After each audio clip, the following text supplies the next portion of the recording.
मागील काही दिवसांपासून सोलापूर शहर आणि परिसरामध्ये अतिवृष्टी झाल्यामुळे सर्वसामान्यांचे जीवन विस्कळीत झाले आहे। याच दरम्यान जुना पुणा नाका येथे सतीश सुशील शिंदे हा रिक्षाचालक वाहून गेल्याने सर्वत्र हळहळ व्यक्त केली जात आहे। रिक्षाचालक सतीश सुशील शिंदे याच्या वाहून जाण्यास सोलापूर महानगरपालिका आणि राष्ट्रीय महामार्ग विभागाचे अधिकारी जबाबदार आहेत। त्यांच्यावर सदोष मनुष्यवधाचा गुन्हा दाखल करावा या एकमुखी मागणीसाठी मंगळवारी चौत्रा पुणा नाका गणेशोत्सव मंडळाच्या वतीने फौजदार चौडी पोलीस ठाण्यावर संबंधित मक्तेदारावर गुन्हा दाखल संबंधित मक्तेदारावर गुन्हा दाखल महापालिका प्रशासनाचा धिक्कार असो।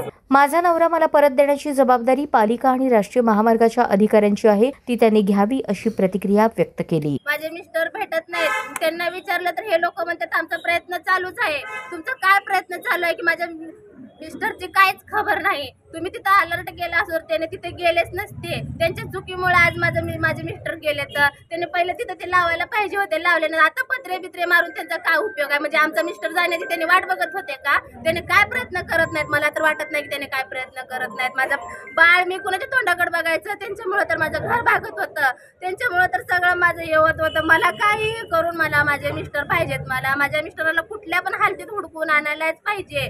तुमच्या चुकीमुळे, तुमच्या लापरवाहीमुळे माझे मिस्टर गेलेत। नाही तर टायमाला तुम्ही हायवे बंद करणार, नाही तर टायमाला तुम्ही मिरवणूक निघाली, जयंती निघाली, अलर्ट करणार, रस्ते बंद करणार, मेन हायवे तुम्ही बंद करता, बसा सुद्धा तुम्ही बंद करता। मग तुम्हाला छोटा नदी नाला पूल कसं बंद करता आलं नाही? अलर्ट कसं करता आलं नाही? म्हणजे एखाद्याचा जीव जायची, एखादा माणूस गमवायची वाट बघत होता का तुम्ही? मला काहीही सांगायचं नाही। मला माझे मिस्टर पाहिजेत म्हणल्यावर पाहिजेत। तुम्ही काय प्रयत्न करताय, कुठं काय करताय मला काहीच माहिती नाही। आमचा माणूस आम्हाला आणून द्यायलाच पाहिजे। माझं बाळ पप्पा पप्पा कराले, माझे पप्पा कुठे आहेत, माझे पप्पा कुठे आहेत म्हणून विचारायला कोण ह्याला उत्तर देणार आहे? कोण जिम्मेदार आहे? मला माझे मिस्टर आणून द्या, काही सांगू नका। मला माहित नाही तुम्ही प्रयत्न काय करताय, काय नाही। केलंच म्हणताय, चालूच आहे म्हणता, इकडं हुडकलं तिकडं हुडकलं, कसं काय असं? त्याने म्हणजे जमीन खाल्ली का आसमान मध्ये गेले, कुठं गेले मला काहीही माहिती नाही। मला माझे मिस्टर आणून द्या। तुमच्या जिम्मेदारीमुळे, तुमच्या लापरवाहीमुळे त्याने कुठं गेलेत पाण्यामध्ये, पण सगळीकडे त्याने नाहीच म्हणतात। म्हणजे त्यांचा कसा विश्वास ठेवू, काय करू मला काही माहिती नाही। त्यांच्या चुकीमुळे, त्यांच्या लापरवाहीमुळे हे झालेलं आहे। राष्ट्रीय महामार्गाचे काम चालू असताना जीवितहानी होणार नाही याची काळजी संबंधित विभागाच्या अधिकाऱ्यांनी घ्यावी आणि संबंधित पालिका, राष्ट्रीय महामार्गाच्या अधिकाऱ्यांवर मनुष्यवधाचा गुन्हा दाखल करावा अशी एकमुखी मागणी ज्येष्ठ नेते पुरुषोत्तम बर्डे यांनी निवेदनाद्वारे केली। रिक्षा चालक त्या दिवशी प्रशासनाच्या गलत कारभारामुळे एवढं पाणी वाढलं, त्यावेळेला त्याच्यावर उंच असणारा आमचा वसंत विहारचा पूल बंद केला, तिथं बॅरिकेडिंग लावलं यांनी, पण खालच्या पुलाला बॅरिकेडिंग लावलं नाही। त्यामुळं 11:30 तरी काय दिसलं नाही, त्याची रिक्षा गेली आणि तोही वाहून गेला, त्याची बॉडी अजून सापडत नाही।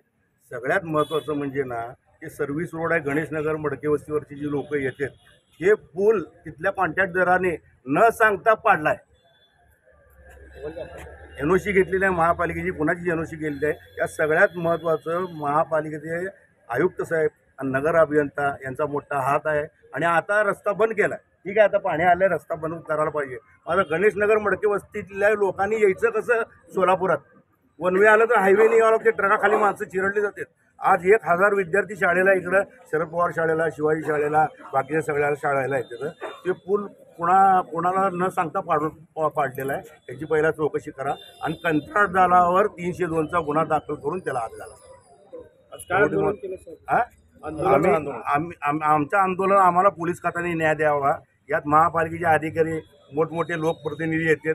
4 दिवस झालं ही सगळी मंडळी त्या पुलाच्या, त्या वड्याच्या किनारी दिवस रात्र पाठ्यपासून उपाशी तपाशी बसले, अजून बॉडी सापडली नाही।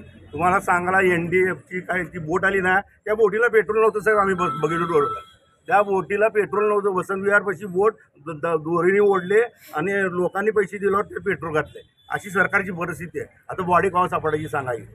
आणि यांना महानगरपालिकेने या कुटुंबाला, शिंदे कुटुंबाला यांना आर्थिक मदत करावी। आता बॉडी तर अजून सापडली नाही, ते माणूस जिवंत आहे का मेला? आमच्या माहितीप्रमाणे तर व्हिडिओमध्ये ते पाण्यात वाहून गेलेलं दिसते, म्हणजे त्याची बॉडीच मिळणार।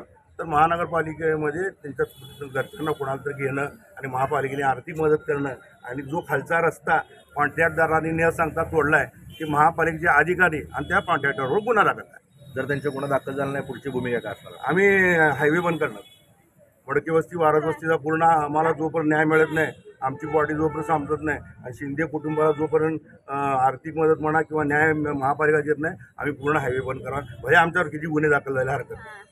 आम्ही पक्षपेक्ष बघितला नाही, सगळ्या पक्षातील लोक आहेत इथं, कुठल्या पक्षाचा मोर्चा नाही. ही चौथरा पुणे नाक्यावरनं आलेली सगळी लोक आहेत आणि आमचे हाल आमच्यापेक्षा गणेशनगरवाल्याचे, मडके वस्तीवाल्याचे हाल सध्या प्रचंड प्रमाणात तिथे आहेत. आणि काय ओळखत नाहीत, बॉडी ओळखत नाहीत, कोण येत नाहीत. फक्त लोकप्रतिनिधी आले, आमदार आले, खासदार आले, तेवढे अधिकारी येतात. बाकी नंतर एक बी अधिकारी तिकडे फिरकला नाही. माणसाच्या जीवाची पर्वा महापालिकेला नाही आणि मेल्यानंतर त्याच्या मृत्यूदेहाची सुद्धा पर्वा महापालिकेला नाही, हे दुर्दैवाने मला वाटतं. आणि आम्हाला जर न्याय मिळाला नाही तर आम्ही पुन्हा हैदराबाद हायवे पूर्ण बंद करू. भले आम्हाला लाठीमार होऊ दे, गोळीबार होऊ दे, आम्हाला न्याय मिळाल्याशिवाय आम्ही बसणार.